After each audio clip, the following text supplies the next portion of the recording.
Alright, so I don't really know how to charge the log splitter out in terms of how much I can put through it in an hour, how much it'll split, how much fuel it uses, what sort of volume it takes to feed it, and what sort of volume you get out of it in an hour. So I have set out here 2.5 meters cube of logs here, so there's 2.5 meters cube, and I've marked it at 1 meter cube, 2 meters cube, and then the rest is a half. And I'll be able to measure it and work it out. So my plan is to run the splitter for exactly an hour, see how much of this stuff I can get through, and then I can measure what it is loose in the trailer, and then I can measure what it is stacked as well. And I've also dipped the tank, so I know that there's exactly 5 litres in her, and I've measured it, so I know how much it'll go through. I can dip it again at the end and I can see how much petrol she's used. So hopefully at the end of an hour I'll have a good idea of what volume of logs on the way in, how much petrol it uses, how much loose logs it creates in the trailer volume, and the volume of stacked logs. So I'll start her up and run her. I'm going to set an alarm on my phone, and we'll run her for exactly an hour. And alarm set for exactly 1 hour, so the clock is ticking. I'm still going to give it, probably I'll give it a minute to warm up, maybe 2 minutes, and then we'll get going.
Alright, so the alarm went there and I let her cool down for maybe a minute, but that was exactly an hour splitting.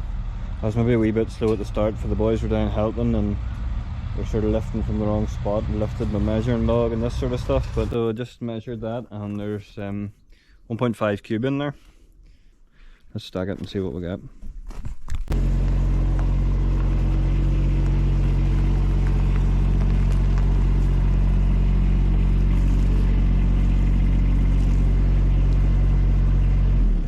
Right, so I'm going to actually stack these logs on top of these other bits that we've already started.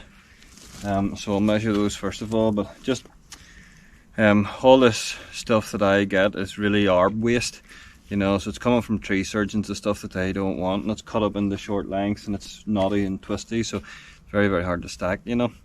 The other thing is, we have an open fire with a stove. The stove, I would cut them at 16-17 inches, but for the open fire you're going to like put in things, I don't know, about 9 inch long. So you maybe not just that bad. You maybe get in 10 inches or something, but like it's tight compared to the stove. So when you're cutting logs that are really twisty and knotty, and you know, they're all awkward shapes like this, and they're only 9 or 10 inches long, it's very, very hard to get a solid stack. So I don't go too high. Ideally use the IBC cubes, but I have them all filled up. So that's my excuses for this falling. So we'll measure there. So we are starting at exactly 1/2 meter. And this one, and here, yeah, I'm gonna call it the same 1/2 meter. So they're both sitting at 1/2 meter, so anything above 1/2 meter is all fresh stuff. So let's get stacking.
Alright, so exactly 1 meter cube on the ground, sitting just randomly loose. I tried to keep it sort of like what you would find if you go to a job, so you never know what you're going to face. Like big rounds at the bottom, knotty stuff, twisty stuff, small stuff, things you only split once, stuff you have to split 8 times, you know. So I really mixed it up, and I didn't have it sitting excuse me, right beside the splitter, just to try and make it look a bit more realistic, you know. So roughly measuring a cube on the ground equates to 1.5 in the trailer, which I'm actually quite surprised is 1.5 stacked.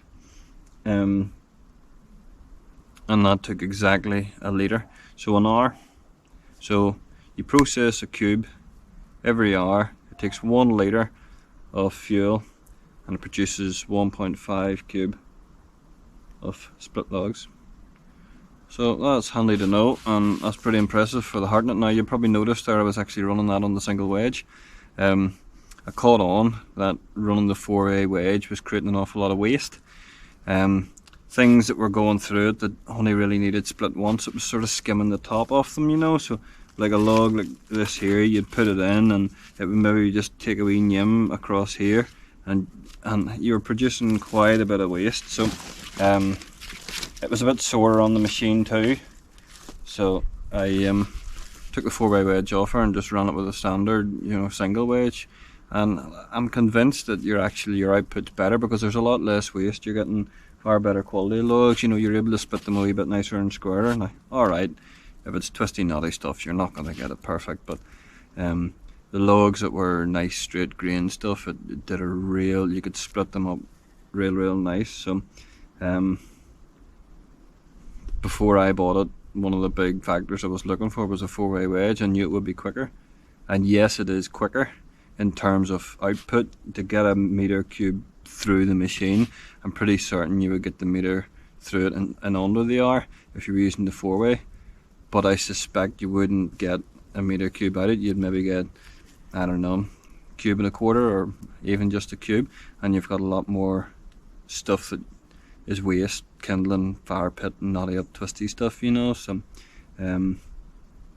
it's quality versus quantity. I reckon stick with a single wedge. I'm happy with every hour producing 1.5 cubes. I'm more than happy with that, and it's all real good stuff. And I'll show you all that's lying in the trailer. Apart from a measuring tape, like that's all the waste that there is. Again, over the moon with the Hartnett log splitter. I think it does a real good job. I think it's a real viable machine for going to customers' houses and splitting up. Yeah, if you're going to have a massive big industry selling, you know, stacks and stack of cubic meters of logs, you're probably going to buy a processor or something like that. And really that's what the 4-way wedge is probably for, is when you're getting nice straight logs that are all the same sort of, you know, 12-inch diameter, and you just split them 4 ways and that's it, done. But in reality in Ireland here, the sort of stuff that we're getting, it's twisty, it's gnarly, it's all oddball length.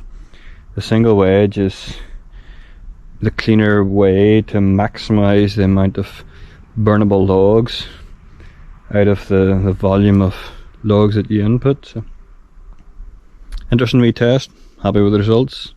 Thanks again for watching.